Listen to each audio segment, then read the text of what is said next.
The most important thing is, I think, analyzing yourself, because if you create music, you kind of obsessed with music, and you are the most bright example of someone who you want to be in your audience. Like musicians that I know about, that I like works, I listen them from since, I don't know, 2K9, still same people. They evolve, they change stuff, they do like, I don't know, they are Jackie Chan's of music world, of down tempo electronic music, you know. What I started to do is just analyzing, how did I found them? How did I save them? Because, you know, also as You're listening to Second Accident podcast series. This series is advertisement free, thanks to our Patreon supporters. If you want to support Second Accident project or get access to private podcast episodes, please visit our Patreon page, link in the description.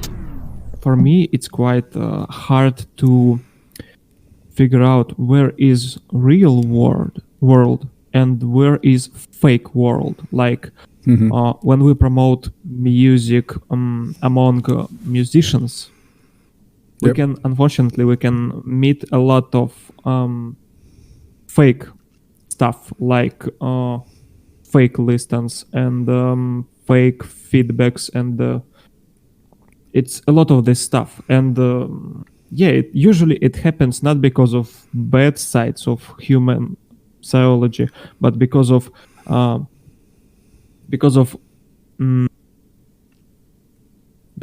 we want to kind of support each other, right? Like we don't like to say bad stuff or something like this. It's tough to get an honest feedback from friends because they don't want to hurt your feelings, and they say, oh yeah, that's nice music or something. You mean like that? Yes, this is big part of it, but I trying to say that the whole world can be built and be fake around you, and it's quite hard to find out what is real and what is fake. Who is actually following you because they like what you do, but not because you're following them, you know? Who is liking your stuff because they really like it? That's a good point. You know me, I did it for a long time. I did kind of follow something, and I realized this is really stupid. I mean, it looks good that you have a large account, but everyone can see with one glimpse that you're doing follow for follow. If you have kind of the same amount you're following that are following you. That's and also what kind of devalues the whole thing is that you are kind of get, you know, like dead weight. You get just followers that follow you, but nothing else. They don't interact. There is no interaction with anything. So it's better to have real fans. You know, I mean, these followers, they are not fake. That's not, bought followers or whatever. You know, I mean, you followed their channel. This is real people, yeah. That's real people, but This is what makes this actually hard to understand. What is fake? I mean, they're not fake, but they are not interested in your product. They just follow you because you follow them, and so they are not organic, right? Yeah. You know, they're in a way they're organic. I mean, you can do this. You know, there is these follow trains that these guys, follow everyone who retweets this and blah blah blah, and so and then you get followers and it looks good, and you know you feel well because you have a large account. But this is useless guys you have there. It's real people.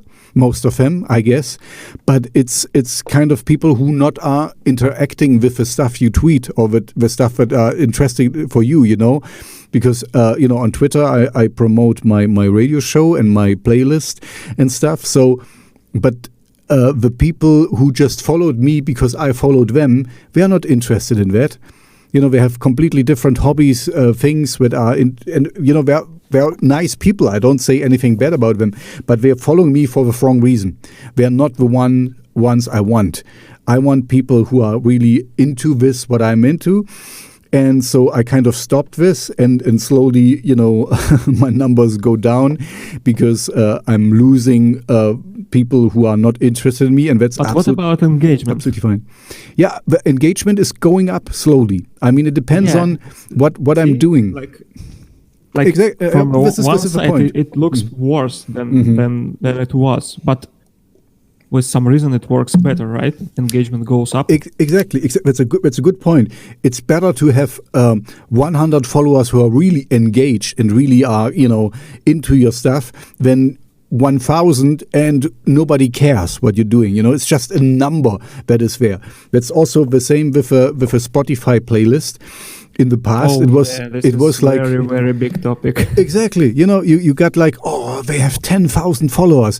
But if 10,000 followers only listen to it once every half a year, this doesn't mean shoot. This doesn't mean anything. At least. If they, yeah, exactly. So this is just a number. This means nothing. So it's better, once again, if you have 100 engaged followers.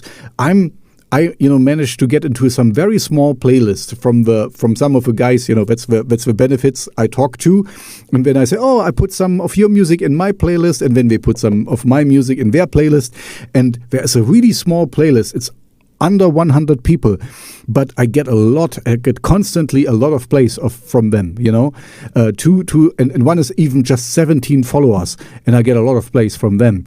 So this is exactly the point. They are highly engaged, but very small. Yeah, and here is another trap that we can get, and I guess you know about what I'm going to say about right now.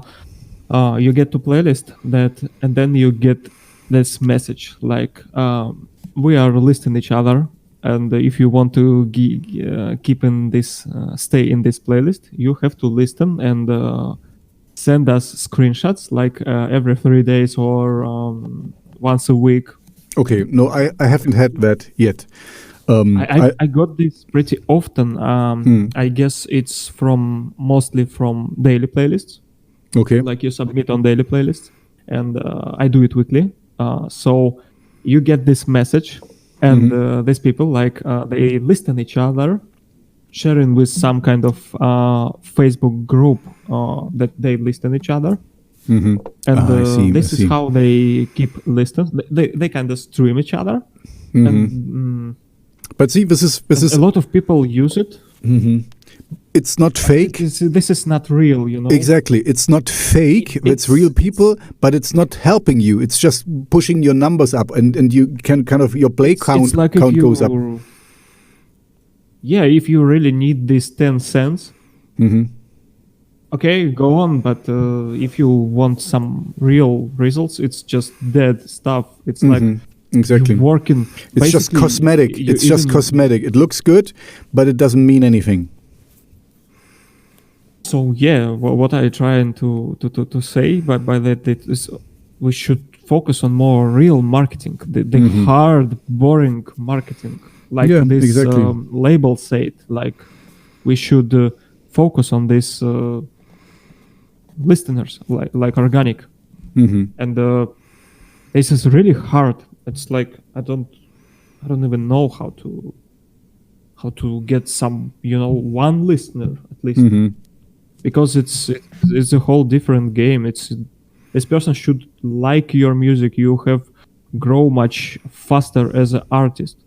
Each new work of yours should be at least different, not the same, because as a musician and addicted person to music, I listen to a lot of music, so I analyze myself how I listen to music, and thing is I can listen brilliant authors, but if they do the same stuff and each song's soundtrack is just, if you just put it together in one mix, like one after another, like these tapes, what that was long ago, you just cannot say when the soundtrack is over and the new started.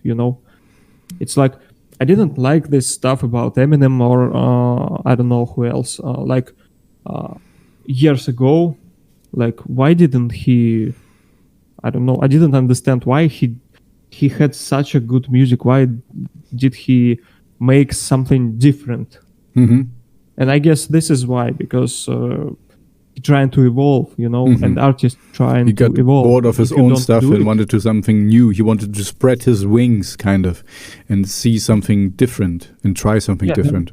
There will not be like any point to follow you. It's just enough to buy this soundtrack that someone liked it. Like for example, I liked one soundtrack by someone.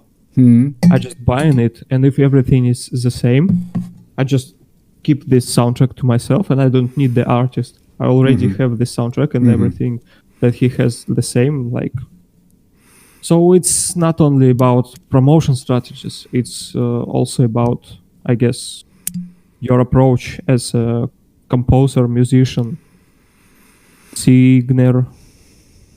Yeah, I mean, you know my stuff a little bit.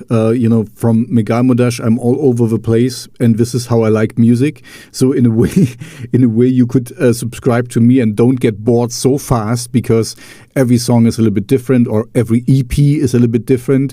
I worked with an American artist now on the last one, so he re-recorded some of my stuff and remixed it, and so there's always an evolution in it.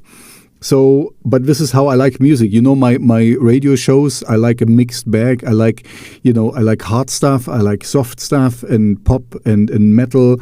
So I like to mix things. So this keeps me engaged, me as a person, because otherwise I get bored too much. Like you just said, if I listen to the artist and every song is similar, then I get bored after a while. When I don't, when I like, one or two songs I put in my liked songs, and then I can hear them once in a while, but I will not keep them on repeat play or something. Or but this is just me, I'm not the best, I mean it when I say I become the fan of the guys I like and promote, but usually, to be honest, it's just one or two songs I really like, and these are coming into my playlist, and then they stay in my liked songs, and I hear them, and I put them later on, months later, I put them in my playlist again, because I like these songs, these particular songs, but I'm not going out of my way to go through the whole catalog of an artist. This is what you meant, because when I would say, okay, yeah, this is similar, I'm not really into that so much anymore. Yeah, I guess you have a lot of similar music you hear daily. A lot of similar music. Yeah. I'm a radio DJ, so I get a lot of stuff sent to me. Now also, privately, people send me stuff, and that's fine, I'm listening through, and if I like it, I play it. And I saw that you will have something out soon, huh? It seems like you're working on a new EP. So send it to me, and if I like it, I will play it. Sure. Yeah, we will speak about it after. Yeah, okay, yeah, we don't need to talk it here. What are we going to do with this fake marketing and with real marketing? Have you some ideas? What actually how to get out of this trap? I just want to clarify. It's not really fake. It's just it's not the brightest idea, because it what it kind of fakes that you are you kind of seem to present an engaged playlist, or you have a lot of plays, but actually you just have your friends streaming your stuff, and that's fine, but it's not what you really want. You want to be making it on your own, I don't really know how to tap into. I mean, I have some experience now that I did some ad campaigns with my friend from the UK. He did run ad campaigns for my playlist. And at the moment, I'm at, where's my playlist? 2,288 followers. So, and this is the one I grew really from zero. There was nothing on it before. So that's fine, but there's also, I think like 300 or 400 are my friends, or and a lot of maybe 600 is artists who just follow. So you can kind of subtract 1,000 from it. So it's like maybe 1,200 real engaged ones. I mean, the other ones are not fake. There's no one fake on here, but the artists we just kind of follow because I ask them, please follow and share. That's usually what I'm saying, and that's fine, and I like that. It looks good, but it's just cosmetic. It means nothing. So one way I found how to get real listeners is through my friend from the UK who runs ad campaigns on Instagram for me for my playlist. And then, it slowly gets up and I see real engagement. I see real people there, because I have some songs of my own in there. So I see where they come from and stuff. So it works, but it costs money, and this is, of course, silly if I pay 100 pounds per month for, getting, I don't know, 5 euros back in place, because we don't pay anything. I'm not, this works, but this is, of course, not a sustainable way, because if you're a small artist, you can run ad campaigns. And I saw some videos where people talked about this, and whenever we have a new EP out, we run ad campaigns and stuff, and it works because, when you kind of, what happens also is that the algorithm picks you up because they can see, oh, this is an engaged playlist, so we kind of offer it to more listeners, so you get... Basically, the more you do, the more you get. It's kind of like a black hole principle.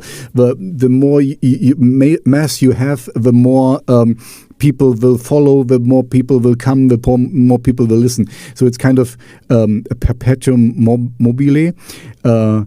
So it's your gravity kind of pulls people to you. But I have to admit, I did it now for a few months that I run ad campaigns, and I got, this far. You saw 2,200, almost 2,300.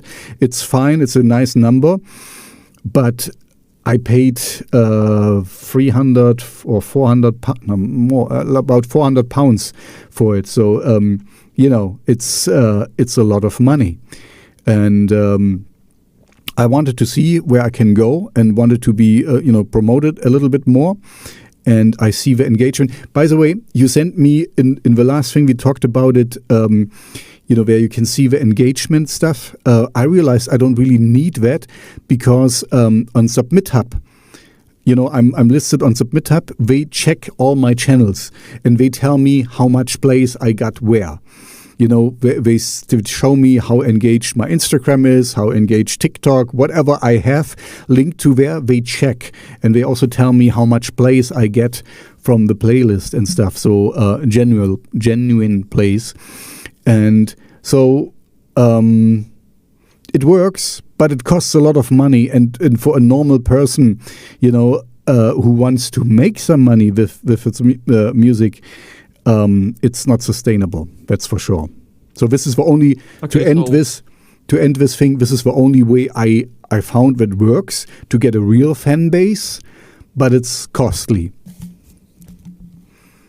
Yeah. So if this is not an option for most of musicians, what would you offer to consider? I'm asking you. I want you to tell me how do I get a fan base?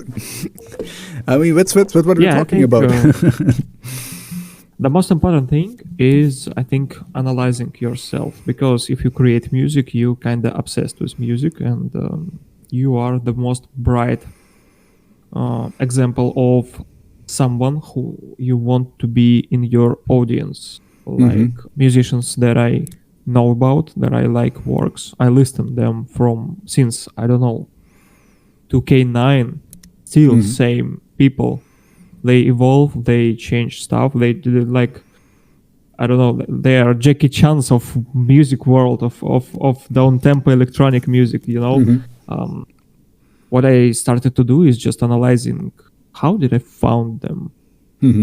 How did I save them? Because, also as a listener, I found myself, and I think it will be more often happen with listeners, that with all this playlist culture that develops and evolving last years, more and more we can see that people listen to music and they actually don't even know who created this.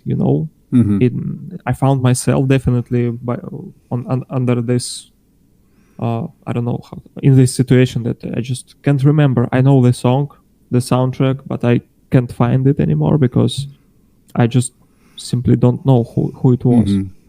So to the point, the most, for me, the best way to be discovered as the most interesting for me musicians that I really just love their music. Like it's something that 3 to 4 authors. Everybody have 3 to 4 authors that just right of the way they can recommend it to everybody. Just hear it. I don't care you don't like this genre. You have to hear these guys. And in this case, it's radio stations, different radio stations. And for musicians, it's a good option as in most cases, it's free to send your stuff to radio stations. And it's pretty clear about the rules, how to send music to radio stations. We also have this Submit Hub stuff. But I don't use mainly Submit Hub to send music to radio stations. By the way, I managed to get, with the free credits, I got another play now on Submit Hub. But I did submit some King Sinister stuff, so it's better. My music nobody cares for, but whenever I work with other musicians, people care for it. So yeah, as a curator, you know how many music they receive. Yeah, I know. And this is just, the free credits, and I'm only using the free credits. I will maybe use some more credits in the future. I mean, paid credits. But yeah, at the moment, it's fine. Yeah, it's just a little bit lucky. The most working methods to bring the audience to your music is the most boring ones, the most stressful ones, where it's easier to get to Submit Hub with these free credits, nice, beautiful looking interface, like everything clear, simple, and it's easy to put in your head that once in 4 hours you have these 2 credits, just spend it. Here is all information about what they play. Here is all information about their response rate and so on. And it's much simpler than make a press release for your soundtrack and just blindly send it to somewhere without even guarantee that someone will see it, that you will not get to spam. And yeah, that's a good point you have there. You have, because you kind of have an illusion you did a lot, and in a way you did. I mean, because if you let's say you buy credits for 100 euros or dollars, and then you can send it to a lot of outlets there, and then you feel you have done a lot, but you just clicked a little bit around and send it to the most obvious ones. It's really, you're absolutely right. The effective way is the way, but it's the most boring. Get to know people, get connections. Now I get sent messages on Instagram that, oh man, I like your playlist. Please, can you put this in? And then sometimes, when I listen to it, sometimes it's really crap. You can see that we're looking for little playlisters and thought, okay, they will be so happy that somebody writes to them. But they didn't even bother to check the playlist, what it's about. They just look, oh, there's a guy who has a playlist. Let's send it to him. And so, yeah, of course, I ignore this, and sometimes I write back or something, but this also happens on Submit Hub sometimes, that people just like, oh, this is a small little outlet. They will take everything that they get thrown their way. And I'm like, man, did you even check my channel a little bit? This is completely off, and this has nothing to do here. This is the point. Everybody see numbers. Everybody see status. But nobody see the person or hear the real music. And this is what not curator needs.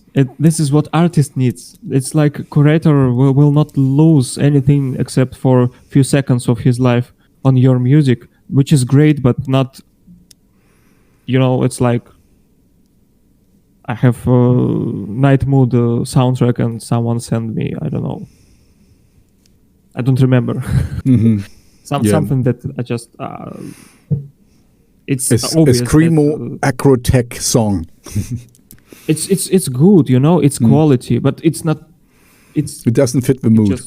It doesn't fit anything. Something like that. So yeah, I am actually also did it this year. Blindly sent something to these playlisters or even some radio stations that I didn't really check what they are about.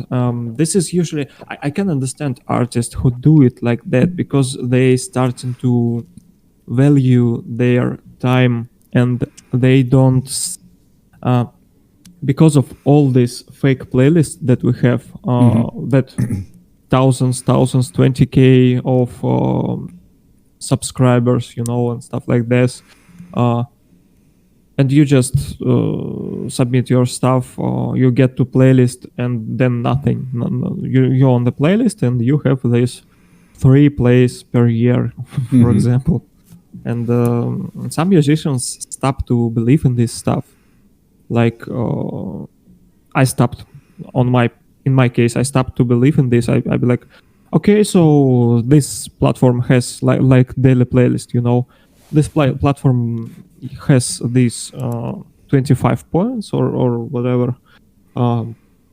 Okay, I will not check the playlist. I will just send it because it will take 3 minutes of my time, and at least I will get some kind of 25 plays because they will play it to check if it okay or not. But what we should really to do with this situation, I think, is just starting to slow down.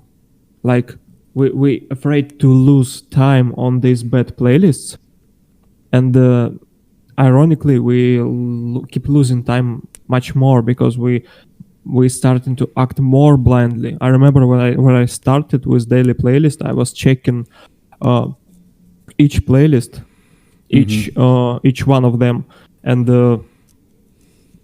it took to spend this 25 submissions. It took, I guess, 1.5 hours, because while you really upload this. I get your point. You waste a lot of time with silly stuff that doesn't really give you anything. But once again, we're back to square one, where you have to do a lot of footwork, basically. I mean, not footwork physically, but you have to kind of get to know the people, get to know the persons behind it, and really, make connections with them. And the real action is when the 80% of your time goes to research. What are you going to do? And then just 20% of action, which is why nobody likes to do it, because it forms the illusion that I'm not doing anything. Like you become panicking. I found myself in some kind of panic when I researched too much and I didn't do anything yet, and you feel like you wasted a day of your life, and nobody likes it. But I think there should be some kind of balance, when some kind of rule where you just making some kind of deadline, like not researching too much, but not.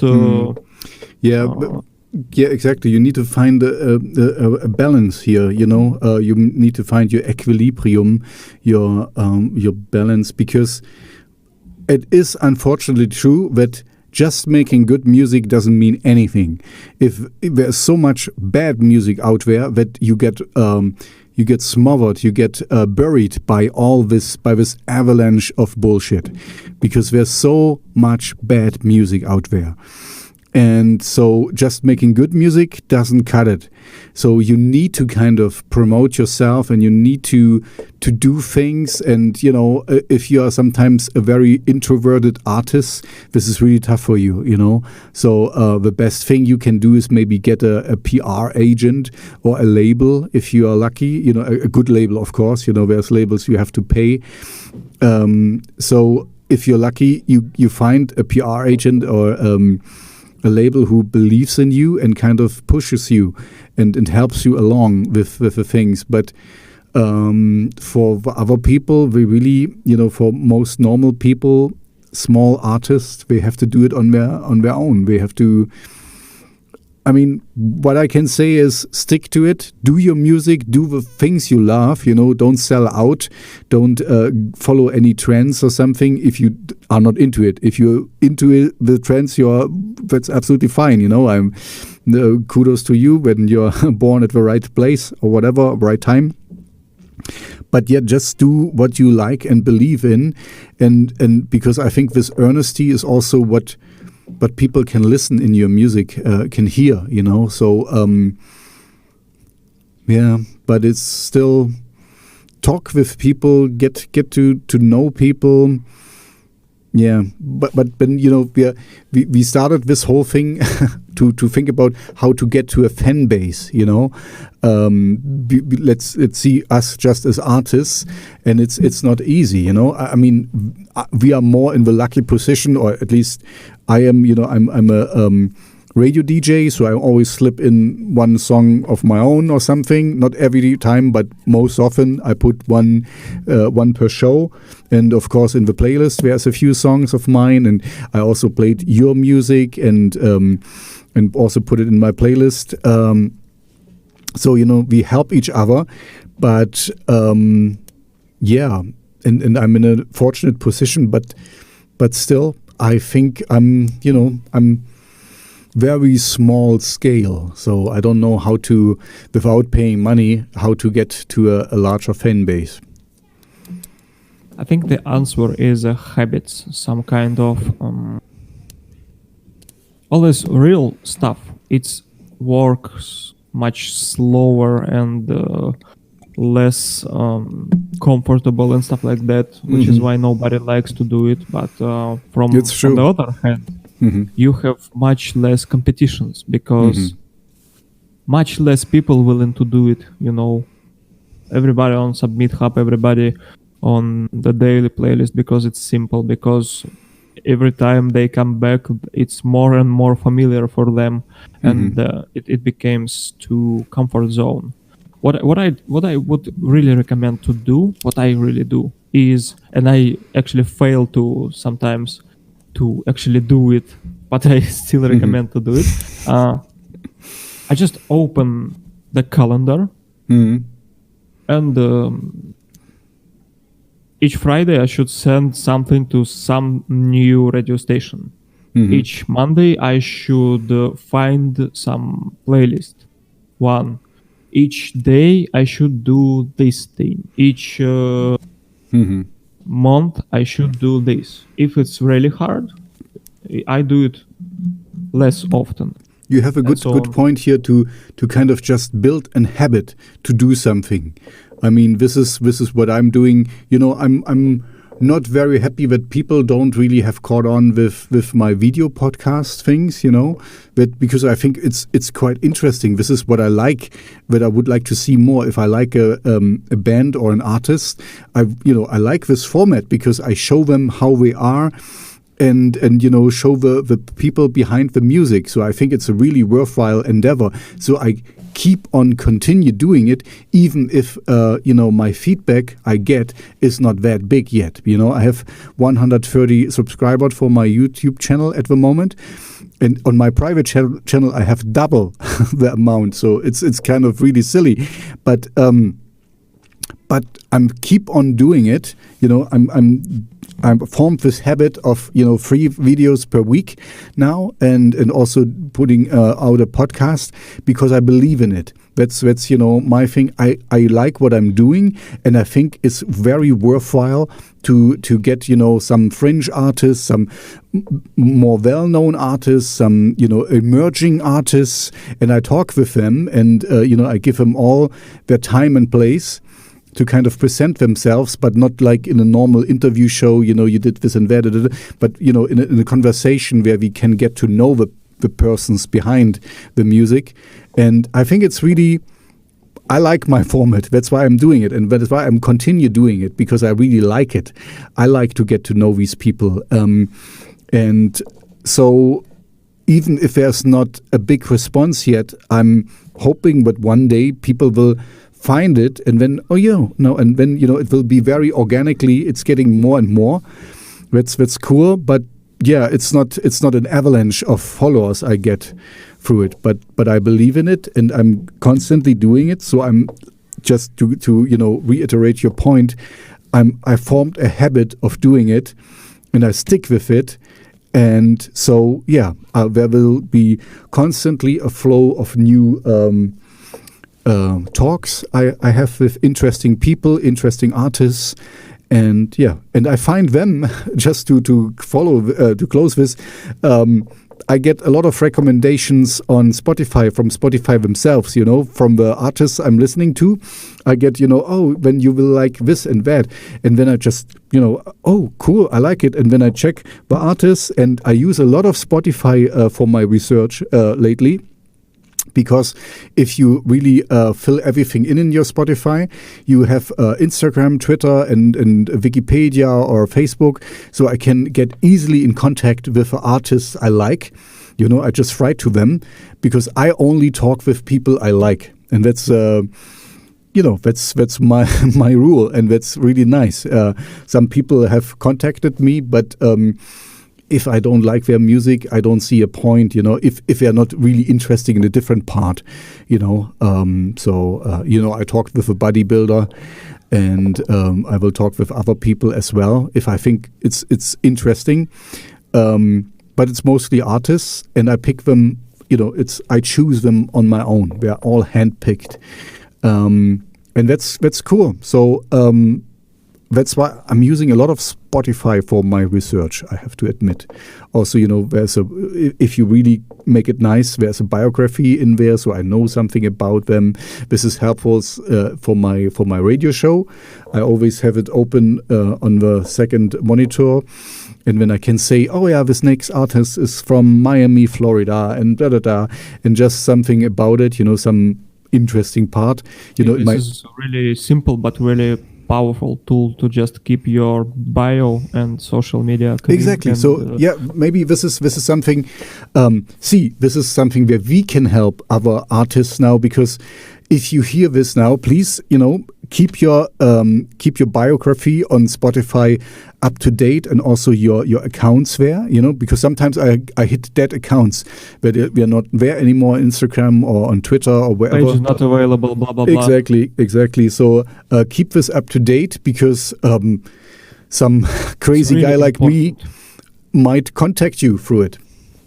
Yeah, I usually do it, as I said, I actually don't hear a lot of bad music last year. Maybe it's whatever.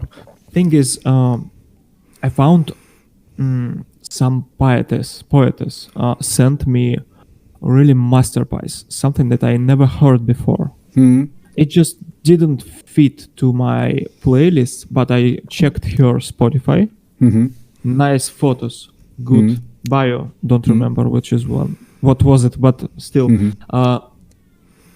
nice social media. Like you see that live here. I went to this social media and wrote her. Like, I found your stuff. Keep going. Like this. This is crazy. I save it for my personal listening, and this is because she made this bio.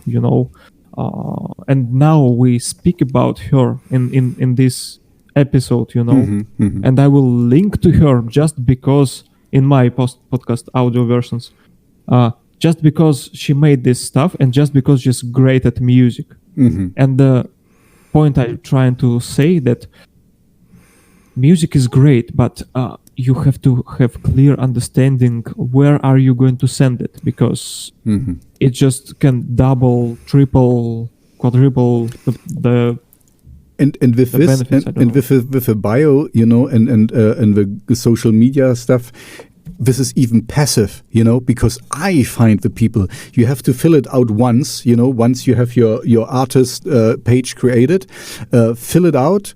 And usually it doesn't change so fast, It's not like you change every week your Instagram or Twitter account or something. So just put it in once, just put in some time to make it nice, and then you have it for a while, and then people can find you. I was even thinking about you because I found another Russian band and I contacted them, and I really like them. They sing in Russian and they cannot speak English very well. And I talked with them a little bit. And next year we will bring out a new album and stuff. And so we want to talk, and we need to get a translator, an interpreter to the talk we're going to have. So this will be interesting, but see, this is how I found them because we just filled out everything on Spotify, so I know where we are. Or Alkonost, they're called, if somebody want to check. And I really like their music. It's folk metal Russian music. It's really cool. And so, this is how I find artists I want to talk to. And of course, some I find, of course, through SubmitHub. But it's not so many, I have to admit. But I keep finding artists through your podcast series. Yeah. I see interesting person. Mm-hmm. I see what they speak. Just one sentence that got me, and I'm already in social media of this person, writing something to them like, I checked your Bandcamp, and there is some percentage of people that I've met just because of your show. I found them on your show, interested, contacted them, listened at them, because I also actively looking for music for my playlist myself. Like, some people don't even need to submit it; they just have to exist. Exactly. And it just keeping things clear, so that if I go to your Insta, I see the, I don't know, website where I can see other your stuff, not only Spotify, because yes, now I got used to Spotify and I know that I can find Twitter, Facebook, Wikipedia, and something else in Spotify. Twitter, but Facebook, I like Instagram. Oh, yeah. So I like when it's kind of give me a choice to actually to make a choice where I like to discover this artist, because in some case I see nice Bandcamp page, someone have strong focus to SoundCloud or stuff like that. So so the point, I found a lot of people because of your podcast show, and it's actually a hint to us that you actually building some kind of network, basically. Yeah, one guy, I particularly, James from UK, I found, Nanomancer is his music name. I found because he commented on one of the videos I did with ZXSP. The artist, and he really liked her music, and he said, "Oh, she's such a great." And so I know her. It's how to say this genre, like futuristic genre, like This is kind of a synthwave kind of thing, the 80s synthwave kind of thing, but cool stuff. I like it, and there was Nanomancer commenting on her, and I just checked him out and saw he was also making music, but really, hardware-based music. And I really liked this. And now I follow him, and I will play him in my radio show as well. So, I found him through a comment, on a video, what I did. So, it's kind of, it's there's different ways to approach things. And I just like, to be entrenched in this whole thing. So, this doesn't really help you, with getting a bigger fan base, but he's following me now, and I'm following him, and that's absolutely fine. It go somewhere, yeah. But it gets, slowly, it gets somewhere. Yeah, it's not only about a place. Sometimes you just want to meet people. It's like, what's the point of doing all this just for money? You want to meet these people. And this girl with Synthwave, right? I think I still in touch with her. After I saw this episode, I wrote something. Then somehow we connected, and I keep tracking what she do. I keep visiting her artist pages, different. And this is what I see interesting about network, some kind of network. And see, we're back to this thing. I believe in it, and it has worked for us, and it will work for other people.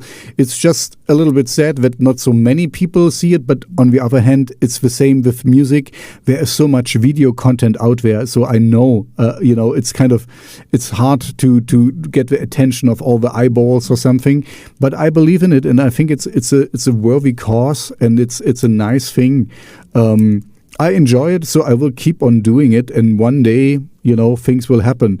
What is funny, actually, is that sometimes I talk with people who have like a large following on Instagram or wherever, and mostly it turned out that their videos are the worst. I mean, in place, because I thought, oh, wow, this will be going through the roof, because if they post it once on their followers, and everyone wants to watch it, then I have 10,000 views in no time.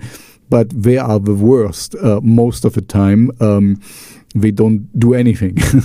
But it's fine, I still enjoy the talk, but I thought, okay, there will be a higher turnaround.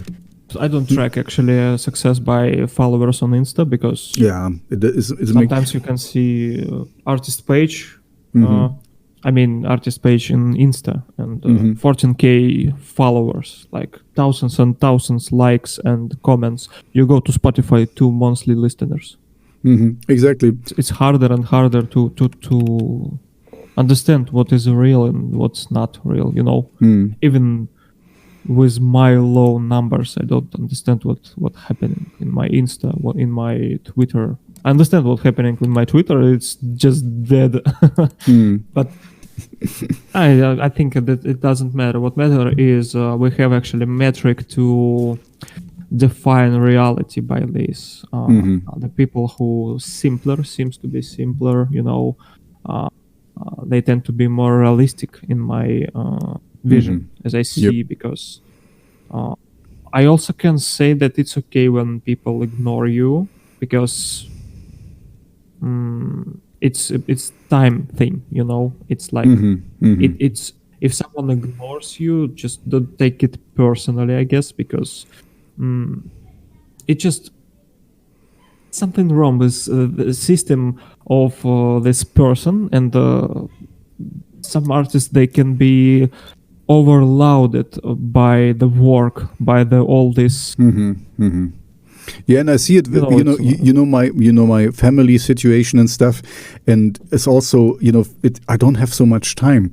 I would like I try to be as nice as possible and to write to everyone who writes to me, but I'm slowly getting to a place where I get too much stuff and cannot reply to everyone. I still try. It's just impossible. Yeah, but it's kind of, and if I see and when we come to the point when I see that this is really not fitting or something, I don't know, somebody brings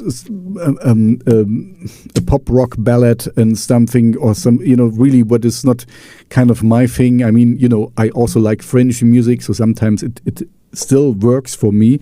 But if I see that, let's put it this way, if I see that somebody has not done an effort to find me, and really check what I'm looking for, then I don't even consider writing back anymore, because it's a waste of time for me, even if it's not so nice. But usually I write for everyone who's personal stuff, who's genuine. I write back.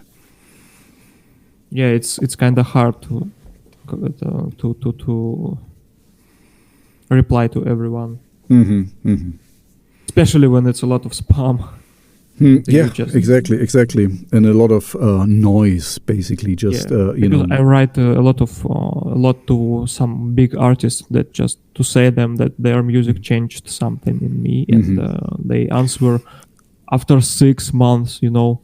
You know what I do is what I'm doing now when I announce a show and stuff. I usually do this on Twitter, and when I ask say I just added these guys to my playlist, I do this on Twitter. And as I have not really figured out Instagram, I write to the guys on Instagram directly and send them the Twitter post. And I even got a like from Apocalyptica. I don't know if you know Apocalyptica. It's a big band who are from Sweden and stuff. And some people write even back when I write them.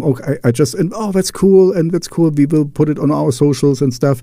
So this is the next thing I do. I'm not only putting it on Twitter and hoping that people will see it there and promote it, but I also send it to them directly now on Instagram. And so that's another step I do, and it worked quite well. The last shows, radio shows were quite full, it seems like, I told you my radio boss, he doesn't really give out numbers because he doesn't want to have that we in a big competition. You have more numbers than I, and I'm better or whatever. But he doesn't want that. But I can of course see it when I have the YouTube stream, and it has a lot of engagement. Then I can see something is going on here. A lot of people coming. Just keep on doing what you love, and try to connect with the people who have kind of the same mindset or make the same music you like and stuff. Just be honest, like you said, I write to them and I said, oh, I really like your music. And sometimes you get a reply, and then a conversation can happen. And so, these are just normal people as well. And sometimes it takes a little bit longer. Some of the guys I had now recently a band on, I was asking 3 months ago, and they were like, oh, now we have some time. And so, I'm here. I have nothing to lose. I have everything to win by getting, in contact with people I like. So, and I'm usually a friendly person. And if you watch my video podcasts, I kind of, for me, I would consider the other side most of the time my friends. I'm striking up a friendship and stuff. Of course, it's all virtual and it's not real and whatever, but I enjoy what I'm doing, and I will keep on doing it. And maybe one day there will be some even financial benefits. But if not, it's a nice hobby, and it's nice to connect with people, to get to know people. Things can happen.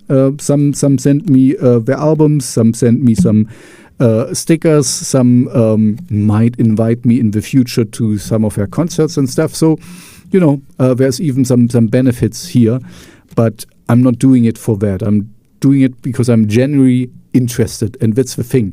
If you are honest, people can feel that, if you just like, okay, I want to talk with you because I want to talk about me, then that's not the way it is. Yeah, that's my closing thought. And what's yours? I think what makes sense is to not to stop using this daily playlist or Submit Hub, but reconsider how actually to use it. It's like to think about priorities and to find the tools that you use to find the music, as you are the brightest example of someone who discover new music, and someone who listen this music. And I actually, if I found some song that I keep listening for years or decades, like AES Dana, guy from French, like I found him on radio in 2009, and I continue listening him. This is what we need to create, to create some long-term relationships. With Exactly. listeners. It's not a sprint. It's a marathon. It's a marathon. Yeah. It's you're in it for a long time. AES Dana, he didn't know that I exist, that I listen his music, you see. He might give up at some point, like 10 years ago or something like that, because, he didn't knew never that somewhere I just listen and my brain be like, wow, what is it? How did he do it? And I'm pretty sure each artist have these listeners that be like mind blowing. Wow, they just don't have to, and they are not motivated to tell it to you directly. And artists think that if they have a feedback, everything okay, and if they don't, not everything okay. I don't think that it's work like that. It's like if you purchase smartphone, you will not message each month that it's a great smartphone, to company that created it. You just use it.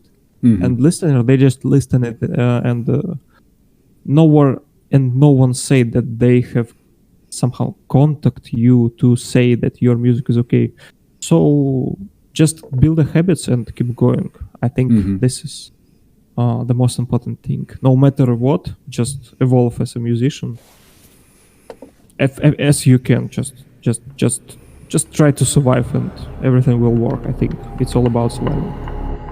You listening to Second Accident podcast series. This series is advertisement free, thanks to our Patreon supporters. If you want to support Second Accident project or get access to private podcast episodes, please visit our Patreon page, link in the description. Thank you for listening Second Accident podcast series. Have a nice day.